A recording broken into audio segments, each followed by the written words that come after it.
Family is supposed to mean love, protection, and loyalty. But for some of us, family means betrayal, manipulation, and a constant struggle for survival. In one family, at the center of this web of deceit is a woman, Ms. Matriarch, who would stop at nothing to get what she wanted, even if it meant destroying the lives of those she was meant to love.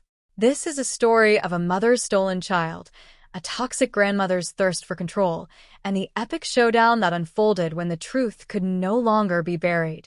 Welcome to Fractured Bonds, where every story reveals a deeper truth. Ms. Matriarch, the self-appointed queen of our family, has always had a way of making everything revolve around her. From her teenage years, she demanded attention and control, and by the time she reached adulthood, her narcissistic tendencies had taken full root. She married straight out of high school, not for love, but for the status of being a doted-on housewife. She often repeated her mantra, "A woman's real power is in being adored." Her marriages were not about partnership, they were about control. One husband replaced another as she cycled through relationships, ensuring she had children with each man to anchor herself into their lives. But each time the fantasy fell apart, she moved on, leaving behind broken marriages and, more tragically, broken children. Her last marriage was particularly significant, as it gave her what she'd always wanted, a daughter. Ms. Matriarch had dreamed of having a girl, and when her wish was finally fulfilled, it seemed that the puzzle of her perfect family was complete. But as her daughter grew older and gained her father's affection, Ms. Matriarch's jealousy and resentment began to fester. To Ms. Matriarch, her daughter wasn't a person. She was a threat, a rival for attention, and she would not allow anyone, not even her own child, to steal her spotlight. As the relationship between Ms. Matriarch and her daughter soured, the cracks in their family's foundation deepened. The daughter, desperate for validation and affection, turned to boyfriends, seeking in them what she never received from her mother. It wasn't long before she found herself pregnant, alone, and terrified. Her father, recognizing the toxic environment, took her in. He and his new wife offered to support her as she prepared to raise her baby girl. For a moment, it seemed as though the daughter had found refuge, a safe place to rebuild her life. But Ms. Matriarch was never far from scheming, and even in her absence, she was plotting her next move.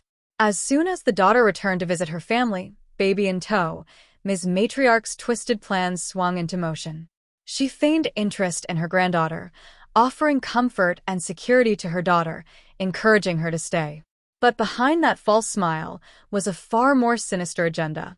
Ms. Matriarch saw this baby not as a grandchild, but as the child she could never have. And she would stop at nothing to claim her as her own. The moment her daughter expressed the desire to leave with her baby, Ms. Matriarch took matters into her own hands. During an argument, she sent the baby away with another sibling under the pretense of protecting her from the tension. But the truth was far darker. Ms. Matriarch had already concocted a plan to abduct her granddaughter and start a new life. In the dead of night, Ms. Matriarch, with the help of the sibling, fled the country with the baby girl. She manipulated the legal system, forcing her daughter to sign adoption papers under duress, without even being allowed to read them. Ms. Matriarch had one of those attorneys, the type who thrived in unethical dealings, ready to push through the faulty adoption. Her daughter was powerless. Her child, her flesh and blood, was stolen from her. And Ms. Matriarch? She reveled in her triumph.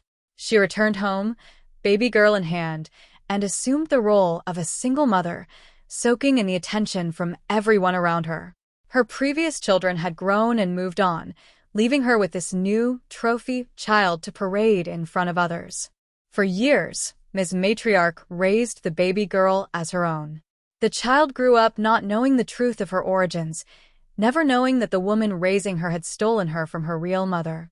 Ms. Matriarch's manipulative hold was strong. She kept the daughter, now a mother herself, at arm's length, allowing her only limited, supervised visits with the child. These visits weren't acts of kindness. They were displays of control. Ms. Matriarch loved gloating in front of her daughter, showcasing the stolen child like a prized possession. And through it all, the daughter kept trying. She tried to rebuild her relationship with the child, hoping that one day she could reclaim what was stolen from her. But Ms. Matriarch was relentless. Every move was a calculated effort to keep the daughter at a distance, to maintain her iron grip on the child. After 15 long years of trying, the daughter finally began to carve out a life for herself. She bought her own home, secured a good job, and for the first time, seemed to be thriving. She was ready to move on from her mother's toxic influence, ready to reclaim her happiness.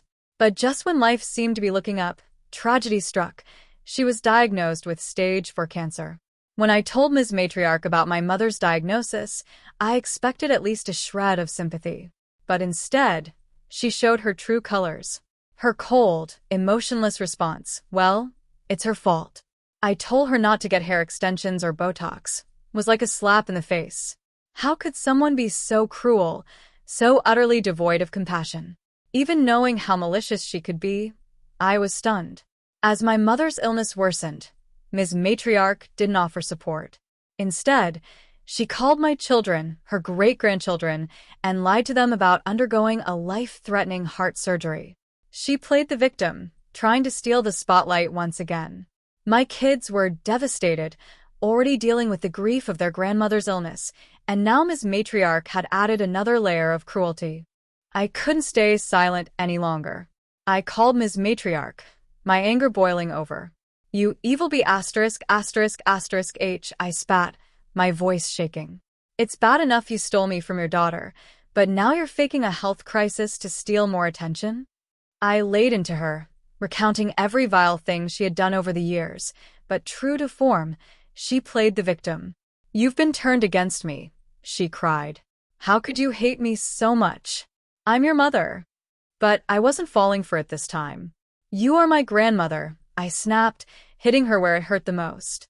"My mother, your daughter, is the one who's actually dying, and you couldn't care less. You disgust me." I cut her off then, and there, no more contact with my children, no more games. I wasn't going to let her hurt my family any longer. Years later, as my mother continues to fight her illness, Ms. Matriarch has tried to diminish her struggle, claiming she's exaggerating her condition for attention. But the family is finally beginning to see through her lies. Her attempts to steal sympathy, to remain the center of attention, are falling flat.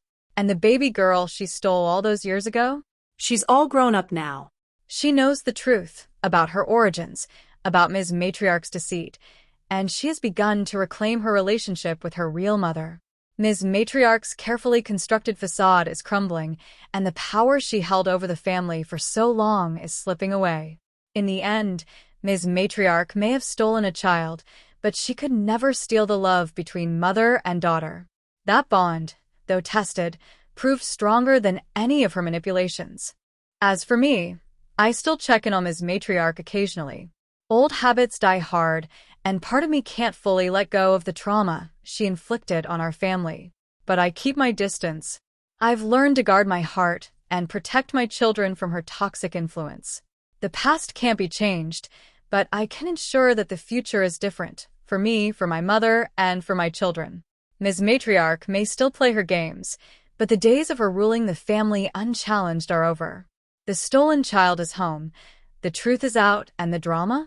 Well, that's still unfolding.